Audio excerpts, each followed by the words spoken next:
tukin August ninga jingdar ni vela tangkhan Manipur Phaizawl district Meitei Chanlam Bisnupur district chunga zona thlak le Meitei te anin beina sale hlea hriat thei china Meitei pathum thi in keini lama mi pahni in nunna an chan bok chohnudar li thleng khan an la in be chhun zoma in beina hi anasatial tial ni in alang tukina an in beina mun hi Phaizawl china kuakta khobul lok ukha tampak khuani in Meitei lam thu thar the dar tu te chuan an mi le sa pathum an thi ni atar langin in enge mozat halani antia a video mu tur po a nual nge ani tinan kho be tu te hian mi pahni an rubo bok ni in an soi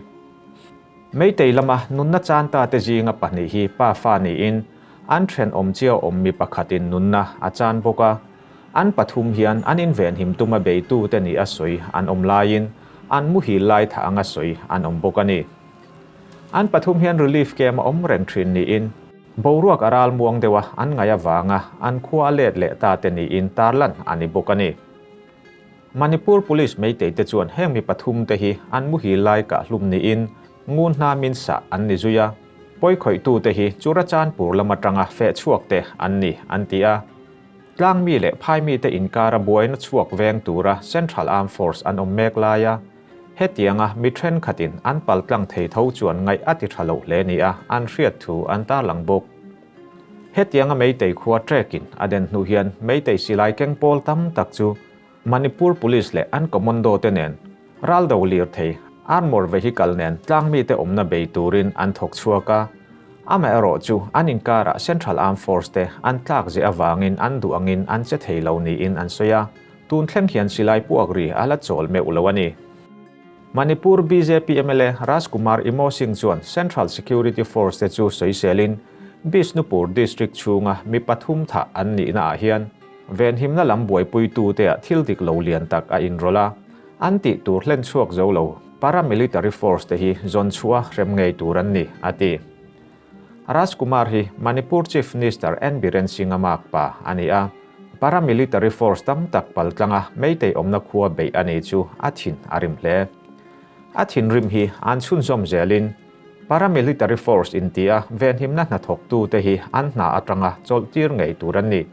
Union Home Minister Amit Shah nena po ven himna na thok tu te thren khatin anti turti lowin state mi pui te jinga du sak bik an neya har satna min thlenani ti in lekha kan lo thon to thin heng mi te hi rem an ni lo chuan remna le muan na hi a tak tak thei lawang Chief Security Advisor hian rang takin a en fia turani poi khoi tu ten poyan khoi theina phena hian aru ka inrol an ngei ti achiang chung mi te chuan poi khoi tu te hi silai le ral thuam an pe ti achiang reng chu wangin sarkar lai puin ma ala thuai turani a eng wangin nge heng mi te hian sarkar lai puin ada sipai te hi an paltlang thei ti hi central government hian min chang wat ro se chuti ani lo chuan thlathum chung boina chuak to hi zual zelin thunun thei loin a mayang ti in a ang na sa hle ani tukin khowar ma atanga boina chuak awang hian zona thlak te chen na in engamoza chu halani bokti North East News palai Asutov Misra chuan asoya Manipur police le commando ten khobei tu te hi an chang le ni in atar langbok Manipur police commando pakhat chu alua ka fu ni in Bisnupur hospital panpui ania in beina hmuna hian paramilitary force te dalu anibok Manipur boina kal zela hian Meitei hoin anzia chua chunzom zelin nimin August ni thumni nga ni khan Imphal West police outpost lu chilin silai le amu ba ka ral thuam dang engemozat an la chuaka an boina kai noya wang hian police officer pakhat ka hlum ani Manipur sarkar official te chuan hethil thleng chungchang hi zirtop ni khan an puang zar ve chau Meitei ho hian ni nga ni khan Bisnupur district chunga security outpost rang chu ral thuam lak chua tumin an beya mun hnia lo tlingin mun hnia an lo cham thung Bisnupur district chunga karei phabi police outpost le India Reserve Battalion headquarter thangalawi chu Meitei zangarwal lir thei somli atanga somnga inkar vela in phurten an lu chila mipui lam hian security te hi tamne in gate an ti chia kongka pui pani ti chezuin achungaral thuam chi rang chu an du tokin an la chuak ta ani hetianga an chet lai hian security force lam chuan a no dar nan voice thum som ni silai met pokin tear gas voice som ni an ka bok มาเซอมเจียอันไอทุยโลนีอินอันสวย Police outpost rok tu te hi mi pa chau ni loin an jinga meichia an tel nuala zo na thak martar te ruang phum an tum han ti buai tum tu ja jinga mi kha atam jok chu an ni nge in alang ti in da hindu chuan an tar langani Manipur sarkar chuan mi puiten heng police outpost te hi tam ne in an rokta angin tar lang ma se an buai tirata to meitei silai kengten silai le amu an mamo hun huna police outpost chu an lu chil mai thrin ti kan riat vek kha chu wangin tun tru mai mi po hi in rok na ni loin sarkarin thiam taka an fir fiak polte ral thuam apek na ani theyang an tar lan zel danin meitei ho hian heingang le singjamei police station rok an tumboka mase police ten an lo dang kir thei ni in sarkar chuan thu chua atar langani mipuin police outpost an rok na kal zela wang hian kongtrup harothel le sengjam chiranga te inka ana athlenga he inka tonna hian mi pahnih hliamin an jinga pakhat hi police ani nge West Imphal district chunga om senjam chiranga hian Manipur police pakhat chu alua sniperin akafua meitei free fiak pola tel pakhat chu ka hliamani bok Manipur police alua anka hi kumsomli pariat mi Torangbam Rashi Kumar ni in Manipur Rifle 6 Battalion a omani a rang takin damdo in panpui ni ma se anun na chanthei ani talovani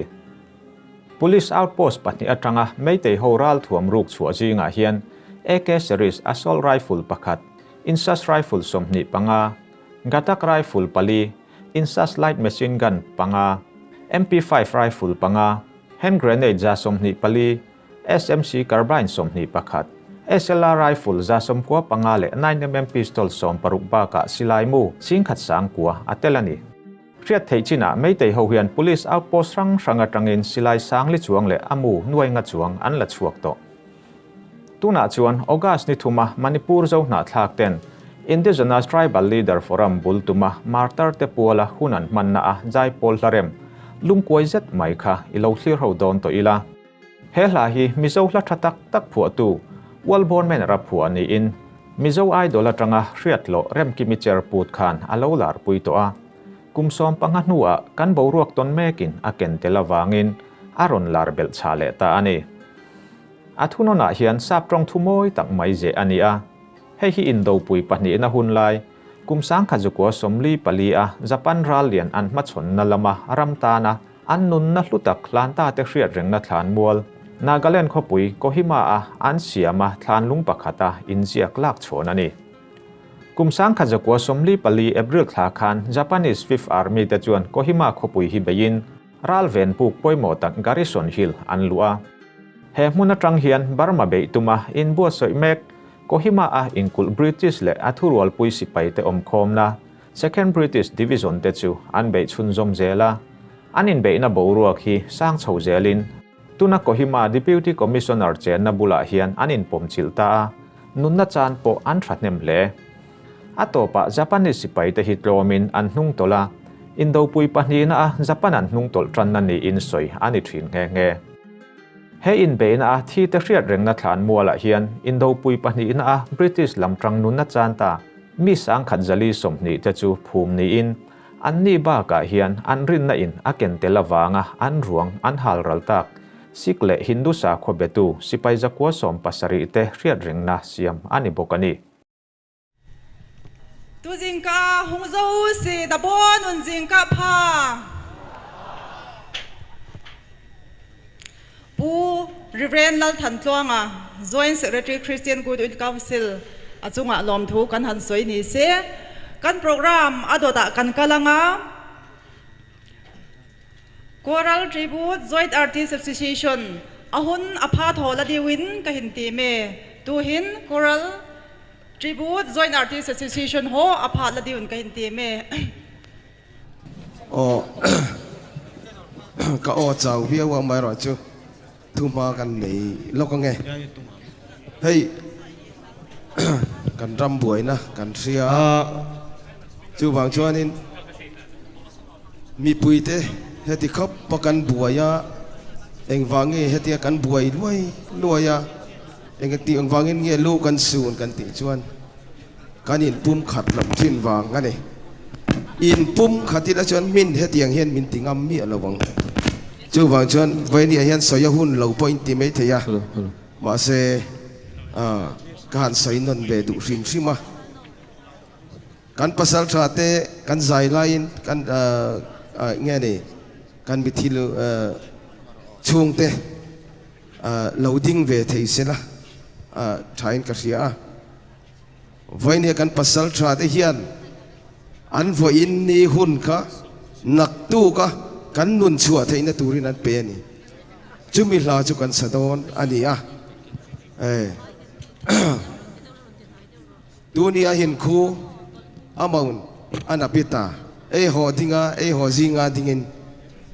zinga ring na dingin pasal trahain vai sun hin an nun an lo hlan ta chu la chu